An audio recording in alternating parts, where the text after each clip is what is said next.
ये लेक्चर है कि आर्गुमेंटेटिव एसेस क्या होते हैं। तो सबसे पहले आर्गुमेंट एसे की हमने डेफिनेशन पढ़नी है। What is it? An argumentative essay is a type of essay that presents arguments about both sides of an issue. It could be that both sides of the topic are presented equally balanced, or it could be that one side is presented more forcefully than the other. इसका basic concept ये है कि argumentative ऐसे का जो topic दिया जाता है उस पर दो राय होती हैं, एक अगेंस्ट या एक फॉर, मतलब कि उसके बेनिफिट्स वाली साइड कि वो अच्छी है चीज़ है, या उसके डिसएडवांटेजेस वाली साइड कि वो नेगेटिव साइड कि वो चीज़ बुरी है। तो हमेशा टॉपिक ऐसे आएगा जिस पे दो राय कायम किए जा सकती हैं। तो दो इसलिए इस पैराग्राफिंग जो होती है इस ऐसे की, उसके अंदर 4 पैराग्राफ्स होते हैं। डेफिनेशन हमने पढ़ लिया। टॉपिक हमेशा ऐसे आएगा जिस पे दो राय कायम की जा सके कि वो नेगेटिव है या पॉजिटिव है, या वो चीज़ अच्छी है या वो चीज़ बुरी है। इस तरीके से टॉपिक्स आते हैं। तो दूसरी बात जो इसकी इम्पोर्टेंट है वो ये है कि इसकी पैराग्राफिंग कैसी होती है। इसकी पैराग्राफिंग में हमेशा 4 पैराग्राफ्स कम से कम आते हैं, ज़्यादा आ सकते हैं, लेकिन इस लेवल पे आई वुड से कि कंपलसरी है कि 4 पैराग्राफ्स में आर्गुमेंटेटिव ऐसे लिखा जाए जो आपकी क्लास है। पहला पैराग्राफ होता है इंट्रोडक्शन का, दूसरा पैराग्राफ होता है argument on one point of topic या one side of the topic. Topic का एक पहलू, मतलब कि उसकी एक साइड, वो पॉजिटिव साइड आपने पहले एक्सप्लेन करनी है या नेगेटिव साइड करनी है, वो आप पे डिपेंड करता है। लेकिन ज़्यादातर जो सीक्वेंस बनती है वो पहले हम पॉजिटिव चीज़ों के बारे में बात करते हैं। दूसरी तरफ जो तीसरा पैराग्राफ है, argument on the other point या other side of the topic, मतलब कि उस टॉपिक की नेगेटिव वाली साइड। सबसे पहले इंट्रोडक्शन में हमने बताना होता है कि वो टॉपिक है क्या, उसका मतलब क्या होता है, ब्रीफ इंट्रोडक्शन देनी होती है और कुछ भी नहीं। दूसरा पैराग्राफ, पहला पैराग्राफ इंट्रोडक्शन, उसमें हमने बताना होता है वो है क्या, सारा टॉपिक को हमने एक्सप्लेन करना होता है। दूसरा argument on one side of the topic, उसकी एक साइड, मतलब नेगेटिव साइड ले लें हम या उसकी पॉजिटिव साइड हम ले लें, पहले उसको हमने करना है कि ये इस तरीके से ये चीज़ बेहतर है। अच्छा, दूसरी बात, आर्गुमेंटेटिव ऐसे इसके अंदर सबसे जो इम्पोर्टेंट चीज़ है कि आपने अगर एक पॉइंट दिया है, आपने एक पॉइंट लिखा है, बयान किया, एक्सप्लेन किया है, तो उसको आपने प्रूफ करना है। प्रूफ इस तरीके से करना है कि मतलब अगर आपने कहा है कि एक चीज़ अच्छी है तो वो क्यों अच्छी है। जैसे होमवर्क में आपको मिला था ग्लोबल लैंग्वेज होनी चाहिए, पूरी दुनिया में एक लैंग्वेज ग्लोबल होनी चाहिए। तो होनी चाहिए, इफ़ यू से कि ठीक है होनी चाहिए, क्यों होनी चाहिए, क्योंकि ताकि जो डिफरेंट बैकग्राउंड के डिफरेंट लैंग्वेजेस के लोग हैं वो आपस में इंटरेक्ट कर सकें। ठीक है, वजह देनी बहुत ज़रूरी होती है। हर पॉइंट जो आप लिखोगे उसकी वजह देनी है। और दूसरे पॉइंट पे कि क्यों नहीं होनी चाहिए तो उसकी भी वजह लिखनी है। या दूसरी साइड पे हमने लिखा था कि लोकल लैंग्वेजेस होती हैं, जैसे उर्दू है, पंजाबी है, हर कंट्री की अपनी नेशनल लैंग्वेज होती है। तो मतलब फिर दूसरी साइड पे हम कह रहे थे तीसरे पैराग्राफ में जो मैंने लिखा है कि मतलब कि लोकल लैंग्वेजेस भी होनी चाहिए। ये नहीं है कि सिर्फ ग्लोबल लैंग्वेज ही होनी चाहिए पूरी दुनिया में वो बोली जाए, लोकल लैंग्वेजेस भी होनी चाहिए। तो मैंने तीसरे पैराग्राफ में लिखा था। तो दूसरे पैराग्राफ में जो पॉइंट्स आपने देने हैं उसके आपने जो है वजूहात देनी है, उसकी रीज़न देनी है लॉजिक के साथ कि ये चीज़ इस वजह से होनी चाहिए या ये चीज़ इस वजह से है। तो तीसरे पैराग्राफ में जो टॉपिक का जो दूसरा पहलू होगा, दूसरी साइड होगी, तो उसको हमने एक्सप्लेन करना अपने पॉइंट्स देकर, और उसकी फिर वजूहात देनी है, उसकी रीज़निंग देनी है लॉजिक के साथ। फजूल रीज़निंग नहीं देनी, अच्छी रीजंस देनी है। चौथे में हमने कंक्लूजन देना है। अच्छा, कंक्लूजन अब होते हैं 3 किस्म के। पहली किस्म होता है कि पॉजिटिव कंक्लूजन कि हाँ ये चीज़ होनी चाहिए, नेगेटिव कि ये चीज़ नहीं होनी चाहिए। दोनों सूरत हाल में वजह देनी है, हाँ ये चीज़ होनी चाहिए क्योंकि या इस वजह से। अगर आप कहते हो ये चीज़ नहीं होनी चाहिए, इन माय ओपिनियन दिस टॉपिक तो खैर नहीं, खैर जो भी टॉपिक होगा उसके बारे में कि ये in my opinion this thing should not be allowed या this thing should not be promoted, इस तरीके के जो भी आप कंक्लूजन दोगे कि ये चीज़ नहीं होनी चाहिए या आप इस चीज़ के ख़िलाफ़ हो, क्यों हो, उसकी वजह देनी है। ठीक है ना, प्रूफ करना है फिर उसको लॉजिक और रीजनिंग के साथ। तीसरी किस्म की जो कंक्लूजन, ये तो 2 किस्म होगी ना कि फॉर और अगेंस्ट। एक तीसरी किस्म की कंक्लूजन भी होती है आर्गुमेंटेटिव एसेस में, वो होता है न्यूट्रल, अपना न्यूट्रल कंक्लूजन। न्यूट्रल का मतलब होता है कि ना आप उस चीज़ के अगेंस्ट हो, ना आप उस चीज़ के हक में हो, आप कह रहे हो कि दोनों चीज़ें ठीक हैं। जैसे कि हमारे प्रीवियस होमवर्क में जो मैंने कंक्लूजन दिया है वो न्यूट्रल है। मैंने कहा ग्लोबल भी होनी चाहिए, लेकिन फिर उसमें बट या हाउ एवर का हम इस्तेमाल करते हैं। अपनी स्टेटमेंट दे दी कि ग्लोबल लैंग्वेज होनी चाहिए, हाउ एवर, ऑल्दो, या कॉमा लगा के BUT, बट के ग्लोबल लैंग्वेज तो होनी चाहिए लेकिन लोकल लैंग्वेज भी होनी चाहिए, उसकी भी बड़ी अहमियत है। तो वो जो कंक्लूजन मैंने अभी PDF फाइल में भेजा है ना आपको, वो न्यूट्रल है, NEUTRAL। इसका मतलब भी गूगल से देख लेना। इसका मतलब होता है ना नेगेटिव ना पॉजिटिव, बीच का एक रास्ता, मतलब बीच का एक डिसीजन कि दोनों चीज़ें होनी चाहिए। नेगेटिव पॉजिटिव में तो होता है ना कि सिर्फ एक चीज़ होनी चाहिए, एक चीज़ नहीं होनी चाहिए।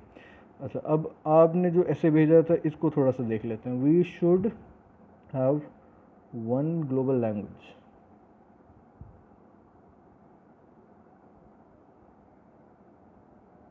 ठीक है,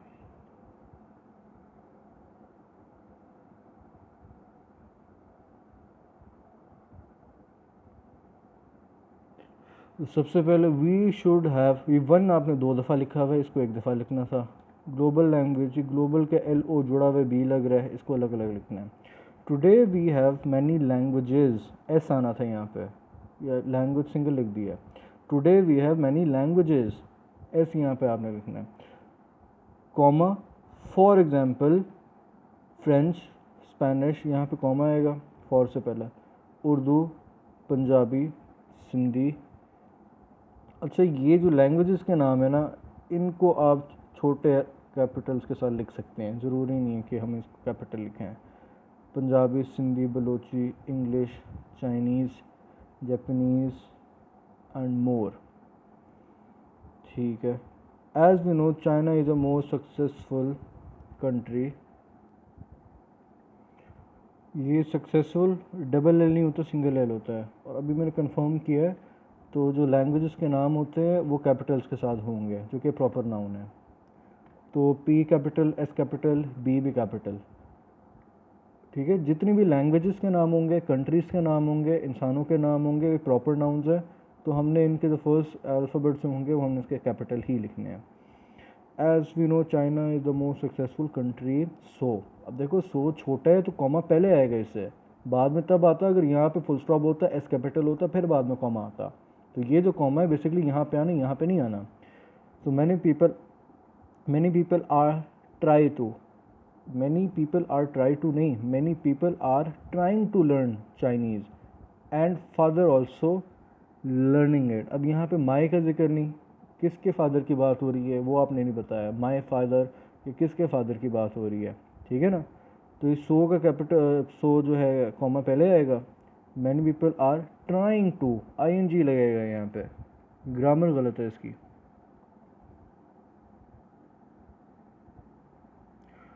इन अर्लीस्ट टाइम, ठीक है, लेकिन ये जो ई है ये छोटा आएगा। There was only one language and every one can communicate with each other and every one could, past tense में लिख रहे हैं, पास्ट की बात हो रही है ना, अर्लीस्ट टाइम, तो यहाँ पे कुड आएगा। विद ईच अदर, आर नहीं लिखा हुआ, बट लेकिन बी छोटा है तो कॉमा पीछे आएगा, आगे नहीं आएगा। आगे तब आएगा जब बी कैपिटल होगा, पीछे फुल स्टॉप होगा। Today's time, comma S, today's time. There are English most speaking, गलत। In today's time English language is the language which is mostly spoken, या English language is the most spoken language in the world today. And those who don't know how to speak English, it would have difficulty for him or her. Sentence ठीक है, लेकिन उसको बेहतर तरीके से लिखो, इतना मज़े का सेंटेंस नहीं है। एंड दोज हु, कॉन्ट्रैक्शन का इस्तेमाल नहीं करना, अननेसेसरी नहीं, ऐसे इसके अंदर हम इस्तेमाल नहीं करते हैं। डू नॉट पूरा लिखना है, do not know how to speak English. अब ये it would be difficulty for him, ये भी गलत है इंग्लिश। आप यहाँ पे लिखो it would be difficult for him or her to communicate. In our society the one who speaks, ऐसा आएगा यहाँ पे, a lot of English are the luckiest ones, ऐसा आएगा यहाँ पे, कॉमा। बिकॉज से पहले आता है, बिकॉज इन पाकिस्तान, ये कॉमा बिल्कुल ठीक है। ई छोटा आएगा यहाँ पे। एवरीवन एक वर्ड होता है तो वन इसके साथ आएगा, बीच में गैप नहीं आएगा। एवरीवन गेट्स इम्प्रेस्ड, विल नहीं, gets impressed for your English speaking skills, आगे ऐड कर दो ना, English speaking skills. And those who speak wrong English in our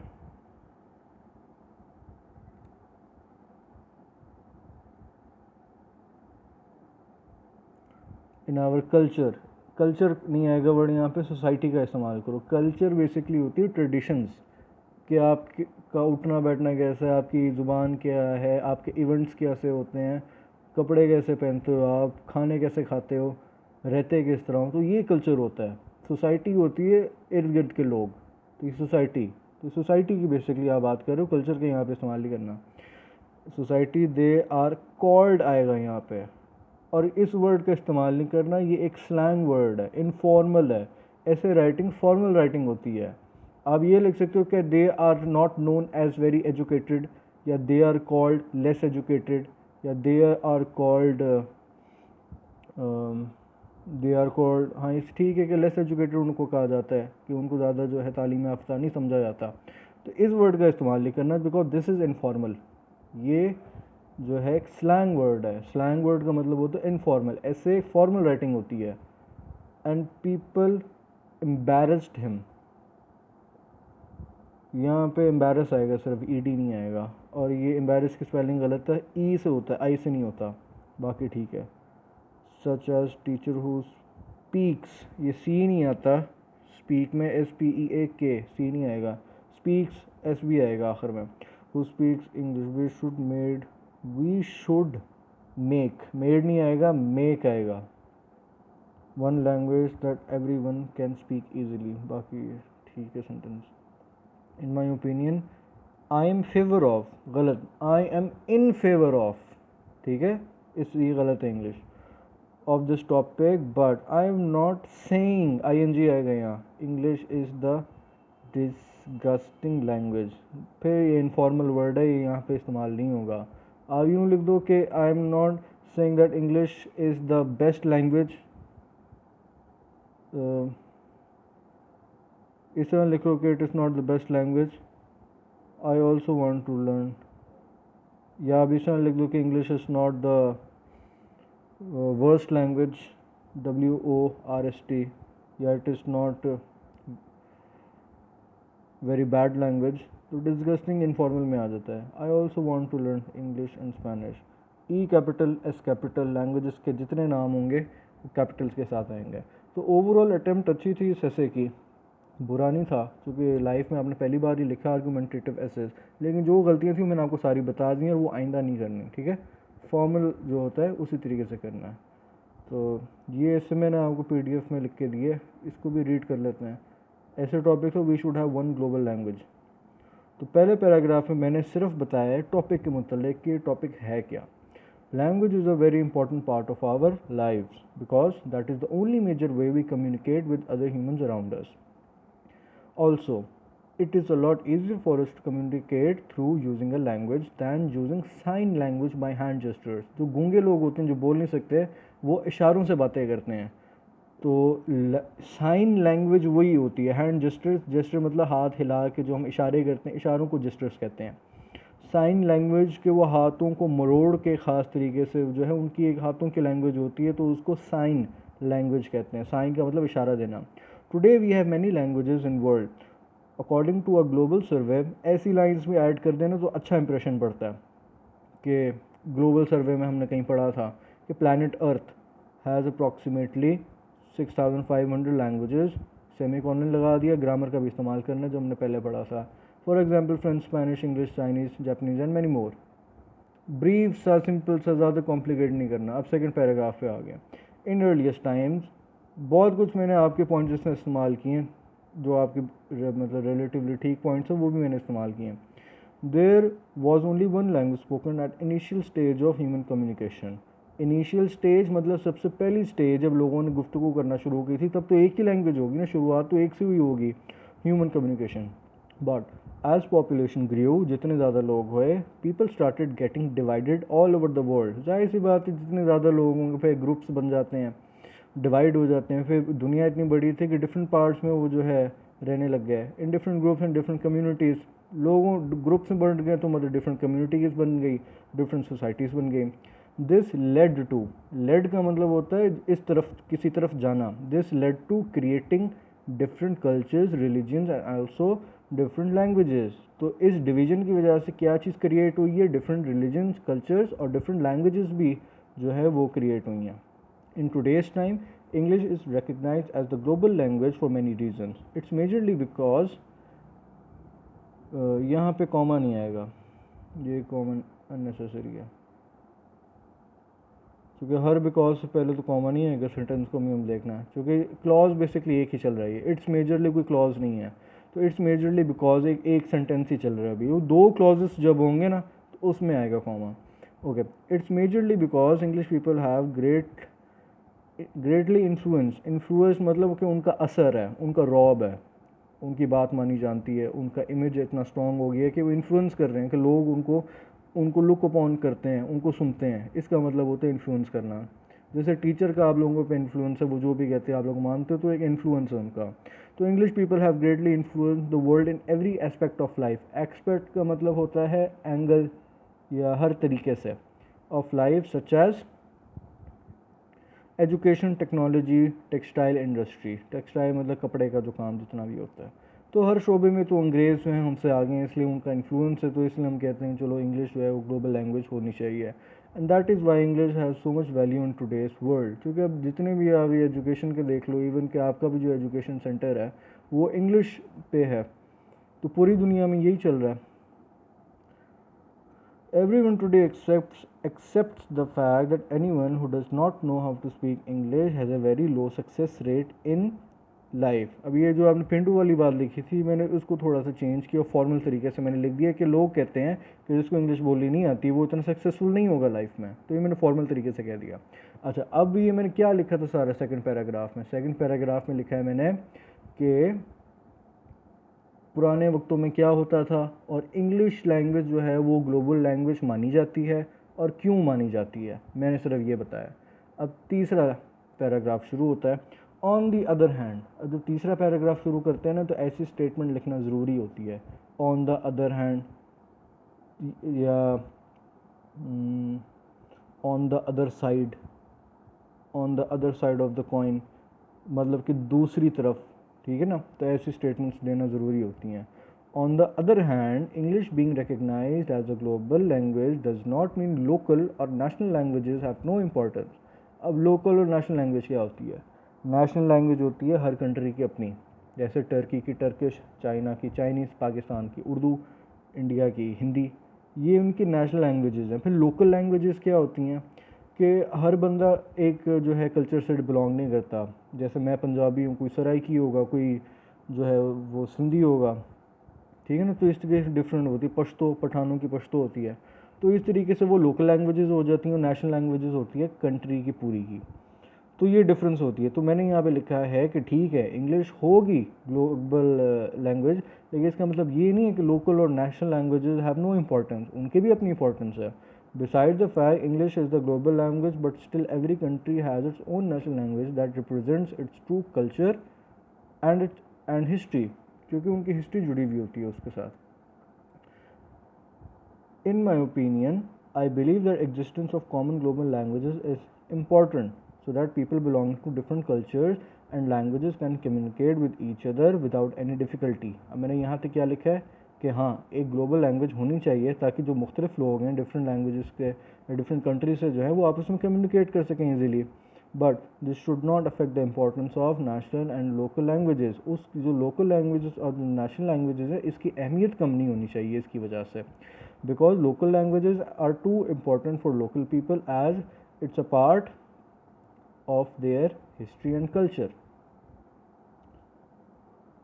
तो ये बेसिकली मैंने एक न्यूट्रल कंक्लूजन दिया है, मैंने सिर्फ एक बात नहीं बोली, मैंने दोनों बातें बोली हैं कि दोनों चीज़ें जो है ना वो होनी चाहिए कि नेशनल और जो लोकल लैंग्वेजेस है उस पर भी असर नहीं पड़ना चाहिए, लेकिन हाँ फिर मैंने जो है उसकी हिमायत की है, मैंने अगेंस्ट नहीं गया मैं, फेवर में मैंने ये कंक्लूजन दिया है, लेकिन न्यूट्रल तरीके से दिया है कि हाँ ग्लोबल होनी चाहिए लेकिन लोकल और उसमें जो है फ़र्क नहीं पड़ना चाहिए।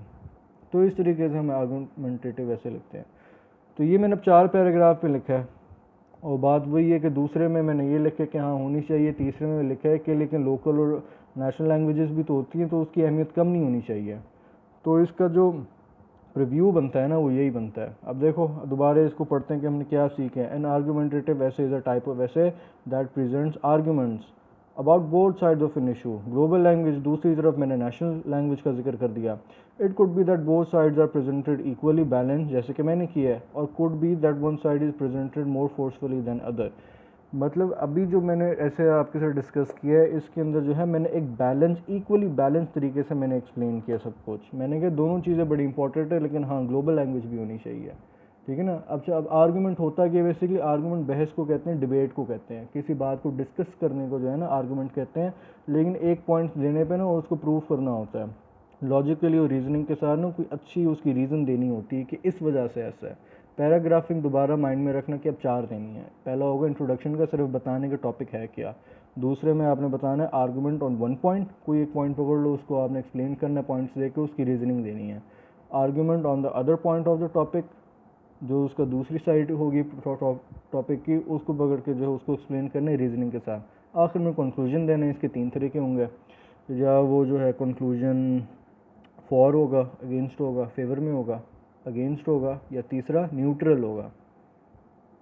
ये डिस्कस हो गया। अच्छा, अब ये आर्गुमेंटेटिव ऐसे का ना एक होमवर्क दे रहा हूँ मैं। इसको एजुकेशन, क्योंकि इसकी प्रैक्टिस जो है ना खुद करेंगे और जब डिस्कस करेंगे ना तो फिर ही जाके इसकी राइटिंग बेहतर होगी, क्योंकि बाकी ऐसे से थोड़ा काफ़ी डिफरेंट होता है। तो इसका टॉपिक है इज़ को एजुकेशन गुड और बैड। को एजुकेशन का पहले मतलब पता होना चाहिए आपको। को एजुकेशन होती है जिसमें लड़के और लड़कियां इकट्ठे तालीम हासिल करते हैं। एक होता है जैसे बॉयज़ का अलग होता है कॉलेज स्कूल, ये गर्ल्स का बिल्कुल अलग होता है। एक क्लास के अंदर या तो सिर्फ बॉयज़ होंगे या सिर्फ गर्ल्स होंगी। तो को एजुकेशन होता है मिक्सअप, कि ये दोनों जो हैं लड़के लड़कियां इकट्ठे एक क्लास में जो है तालीम हासिल करते हैं। तो इसका पैराग्राफ 1 जो बनेगा ना, ये पॉइंट्स टू डिस्कस मैंने बताए हैं। पहले पैराग्राफ में आपने बताना है व्हाट इज़ को एजुकेशन। सिंपली आपने ये बताना है कि को एजुकेशन होता है कि इसको इंटरनेट से पहले थोड़ा रिसर्च कर लेना। दूसरे पैराग्राफ में क्या बताना है, हाउ इज़ इट गुड, को एजुकेशन अच्छी किस तरह है। टेल प्रोज, प्रोज का मतलब होता है एडवांटेजेस, एडवांटेज और बेनिफिट्स बताने हैं दूसरे पैराग्राफ में। तीसरे में बताना है कि बुरा किस तरह है, how is it bad. Tell cons, cons का मतलब होता है डिसएडवांटेजेस, नेगेटिव पॉइंट्स। चौथे में आपने अपनी जो है वो कंक्लूजन देनी है। फेवर में हो सकती है, अगेंस्ट हो सकती है, न्यूट्रल हो सकती है। तो बेसिकली अगर मैं होता तो इसके कुछ पॉइंट्स बता देता हूँ मैं कि गुड किस तरीके से है। गुड इस तरीके से है कि जो लड़कियाँ होती हैं ना सारा दिन घर में होती हैं, तो वो पढ़ाई ज़्यादा करती हैं, मेहनत ज़्यादा करती हैं।